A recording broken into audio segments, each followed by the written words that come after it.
Hello everyone, I'm Eszter Vajda and welcome to Hometown Talents and Treasures. We're on location in Methuen at the Festival of Trees, 21st annual. Year.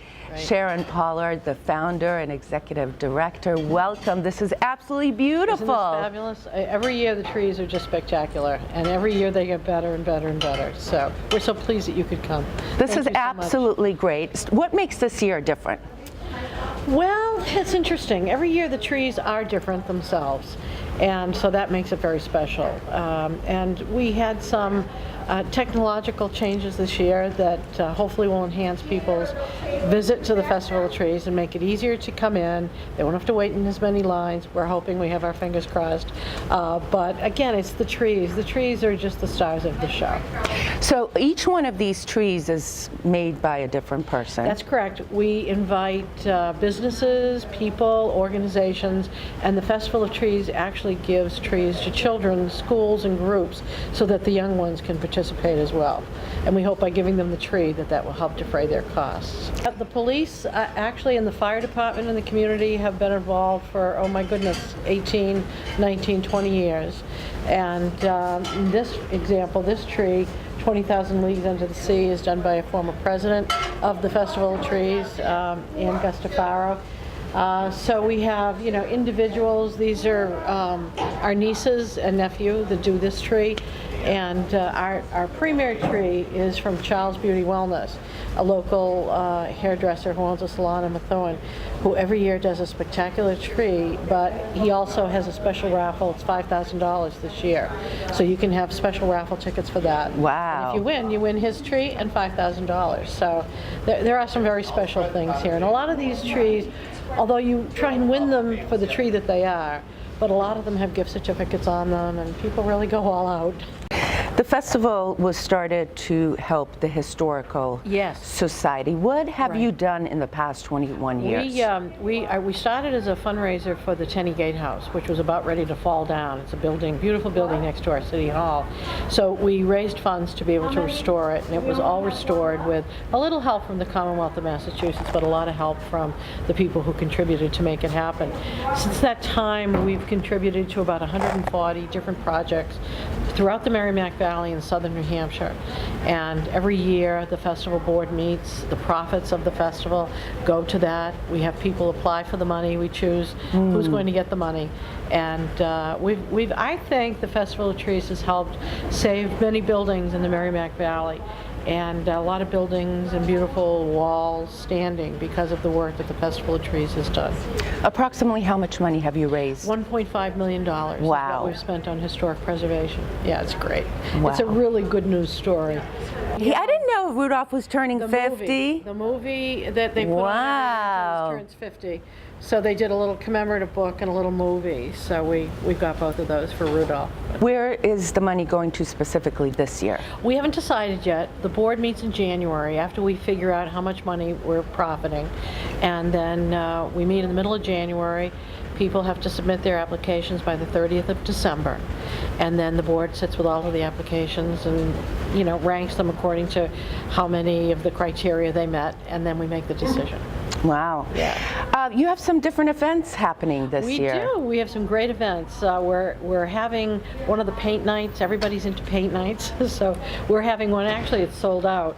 It was so popular. So we picked a kind of a theme, a tree theme picture for people to paint. And we're doing 2 nights of the Polar Express for the little ones. Polar Tech donated some polar fleece to us to make their scarves. And, so we have little nibblies, chocolates for the children. And someone will read the story, and it'll be a fun night for them. And we have a sports night. Some local folks, Tom and Ellen Zappola and John Mallory, wrote a book about the Cracker Jack baseball card series. And Tony Donato, who was a very famous fighter, will be here talking sports, probably with a lot of men that night, but at any rate, we'll be talking sports that night. We have a make and take with a local florist. They're coming. They'll bring all the materials materials, and people will create a beautiful centerpiece for their Christmas, because it'll be after Thanksgiving, so for their Christmas table. So we have all kinds of fun things. Santa comes 6 times, and he will be here for the Polar Express nights. And we have a ladies' night out. We have a lot of vendors coming, and ladies come and shop and do their Christmas shopping ahead of time. So it's a great place. During the day, we're only open at night during the week, but of course we're open all day during the weekends and the day after Thanksgiving. And there's something for everybody. We pick 3 judges, usually people that have an arts background, a floral background, that can appreciate the work that people put into these trees. And we judge them in 11 categories. And so we did that last night. We announced those. So it's just a fun thing, and people really rise to the occasion. And they're always thinking of new ideas. Right before Christmas, people will be out shopping, not for their trees this year, but for their trees next year. And people try and get a head start on it. And these are donated? These are all donated to the Festival of Trees, which is Is there a limit?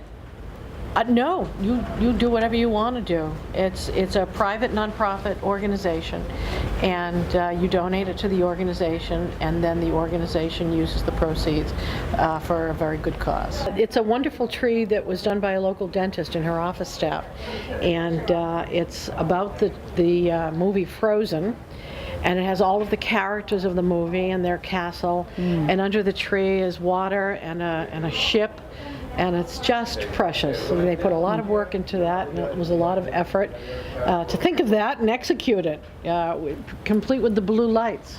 Beautiful. Yeah, it's lovely. Beautiful. How many trees this year? We have 242, which includes 8 wreaths that we have in another room, and we have about 30 mini trees. They have to be less than 2 feet, and because they're specialty unto themselves. But we have as many trees as we can fit on this floor. We can't fit one more tree in here, so that's the good news. We have a waiting list. People, if they don't, it's first come, first serve. We don't play favorites. It's whoever gets their application in first. So we always end up with a waiting list. We wish we could accommodate everybody, but there's only so much room. You were mayor for 6 years, and now you're doing this for the past 21 years. It seems you're always giving back to the community. I love doing that. What keeps you going? It's the thrill when the doors open and you see people come through, particularly the children. It's like they've walked into a fairyland. And to see their little faces as they go around and look at the trees, and people are so grateful that there's something like this in their community. So that's what makes us go. There are 18 people who serve on the board of directors, all of them volunteers. Nobody is paid, all volunteers, and that's what makes us want to do it again. It's just the reaction that people have to this. Okay, I have to ask, over the years, yes, what have been your favorite trees? We do always do a tree for the children in our family, and Tom and I did a tree once called Christmas in Camelot, and he built a little castle, and we had a beautiful tree in the middle.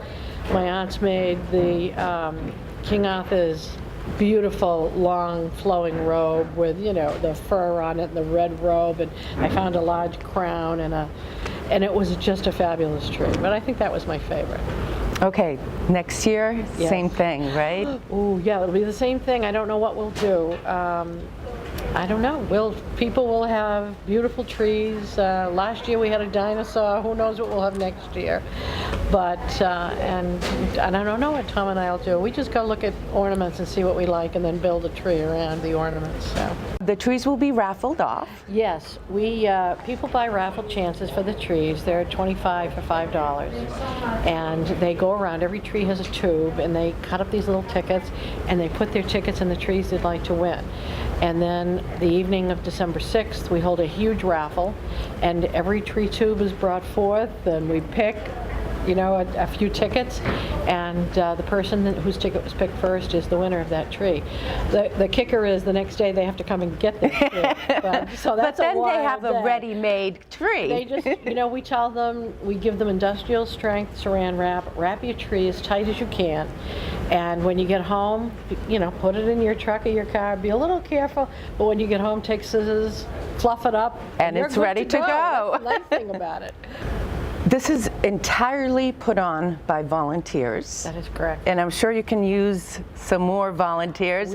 We have about 400 volunteers, and we can always use more. And I'm hoping that people will go to our website, which is www.MethuenFestivalOfTrees.com, and there's a section there for volunteers. They can register online, and then it's done. They'll get a confirmation, and they're all set. We need people every day to help us out. So our directions are also on the website, and some information about the festival as well. Awesome. Sharon, thank you so much. I'm so glad you did this. Thank you. And thank you for having me. That's our show. Thanks so much for joining us, and we'll see you next time.